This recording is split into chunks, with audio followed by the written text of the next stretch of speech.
पहला पाठ उत्पत्ति ग्रंथ अध्याय 37 पद संख्या 3 से 4। इसराइल अपने सब दूसरे पुत्रों से यूसुफ को अधिक प्यार करता था, क्योंकि वो उसके बुढ़ापे की संतान था। उसने यूसुफ के लिए एक सुंदर कुर्ता बनवाया था। उसके भाइयों ने देखा कि हमारा पिता हमारे सब भाइयों से यूसुफ को अधिक प्यार करता है, इसलिए वे उससे बैर करने लगे और उससे अच्छी तरह बात भी नहीं करते थे। यूसुफ के भाई अपने पिता की भेड़ बकरियां चराने सिखेम गए थे। इसराइल ने यूसुफ से कहा, तुम्हारे भाई सिखेम में भेड़ें चरा रहे हैं, मैं तुमको उनके पास भेजना चाहता हूँ। यूसुफ अपने भाइयों की खोज में निकला और उसने उनको दोतान में पाया। उन्होंने उसे दूर से आते देखा था और उसके पहुँचने से पहले ही वे उसे मार डालने का षड्यंत्र रचने लगे। उन्होंने एक दूसरे से कहा, देखो, वह स्वप्न दृष्टा आ रहा है, चलो हम उसे मारकर किसी कुएं में फेंक दें। हम ये कहेंगे कि कोई हिंस्र पशु उसे खा गया है, तब हम देखेंगे कि उसके स्वप्न उसके किस काम आते हैं। रूबेन ये सुनकर उसे उनके हाथों से बचाने के उद्देश्य से बोला, हम उसकी हत्या न करें। तब रूबेन ने फिर कहा, तुम उसका रक्त नहीं बहाओ, उसे मरुभूमि के कुएं में फेंक दो, किंतु उस पर हाथ मत लगाओ। वो उसे उनके हाथों से बचाकर पिता के पास पहुंचा देना चाहता था। इसलिए जो ही यूसुफ अपने भाइयों के पास पहुंचा, उन्होंने उसका सुंदर कुर्ता उतारा और उसे पकड़कर कुएं में फेंक दिया। वो कुआं सूखा हुआ था, उसमें पानी नहीं था। इसके बाद से वे बैठकर भोजन करने लगे।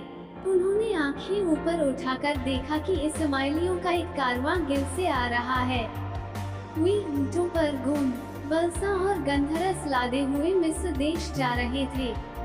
तब यूदा ने अपने भाइयों से कहा, अपने भाई को मारने और उसका रक्त छिपाने से हमें क्या लाभ होगा? आओ, हम उसे इस्माइलियों के हाथ बेच दें और उस पर हाथ नहीं लगाएं, क्योंकि वह तो हमारा भाई और हमारा रक्त संबंधी है। उसके भाइयों ने उसकी बात मान ली। उस समय मिद्यानी व्यापारी उधर से निकले। उन्होंने यूसुफ को कुएं से निकाला और उसे चांदी के 20 सिक्कों में इस्माइलियों के हाथ बेच दिया और वे यूसुफ को मिस्र देश ले गए। सुसमाचार संत मत्ती अध्याय 21 पद संख्या 33 से 43, 45 से 46। एक दूसरा दृष्टांत सुनो। किसी भूमिधर ने दाख की बारी लगवाई, उसके चारों ओर घेरा बनवाया, उसने रस का कुंड खुदवाया और पक्का मचान बनवाया। तब उसे असामियों को पट्टे पर देकर वह परदेश चला गया। फसल का समय आने पर उसने फसल का हिस्सा वसूल करने के लिए असामियों के पास अपने नौकरों को भेजा, किंतु असामियों ने उसके नौकरों को पकड़कर उनमें से किसी को मारा पीटा, किसी की हत्या कर दी और किसी को पत्थरों से मार डाला। इसके बाद उसने पहले से अधिक नौकरों को भेजा और असामियों ने उनके साथ भी वैसा ही किया। अंत में उसने ये सोचकर अपने पुत्र को उनके पास भेजा कि वे मेरे पुत्र का आदर करेंगे। किंतु पुत्र को देखकर असामियों ने एक दूसरे से कहा, ये तो उत्तराधिकारी है, चलो हम इसे मार डालें और इसकी विरासत पर कब्जा कर लें। उन्होंने उसे पकड़ लिया और दाखबारी से बाहर निकालकर मार डाला। जब दाखबारी का स्वामी लौटेगा तो वो उन असामियों का क्या करेगा? उन्होंने ईसा से कहा, वो उन दुष्टों का सर्वनाश करेगा और अपनी दाखबारी का पट्टा दूसरे असामियों को देगा, जो समय पर फसल का हिस्सा देते रहेंगे। ईसा ने उनसे कहा, क्या तुम लोगों ने धर्म ग्रंथ में कभी यह नहीं पढ़ा? कारीगरों ने जिस पत्थर को बेकार समझकर निकाल दिया था, वही कोने का पत्थर बन गया है। ये प्रभु का कार्य है, ये हमारी दृष्टि में अपूर्व है। इसलिए मैं तुम लोगों से कहता हूँ, स्वर्ग का राज्य तुमसे ले लिया जाएगा और ऐसे राष्ट्रों को दिया जाएगा जो इसका उचित फल उत्पन्न करेगा। महायाजक और फरीसी उनके दृष्टांत सुनकर समझ गए कि वो हमारे विषय में कह रहे हैं। वे उन्हें गिरफ्तार करना चाहते थे, किंतु वे जनता से डरते थे, क्योंकि वह ईसा को नबी मानती थी। मनन चिंतन।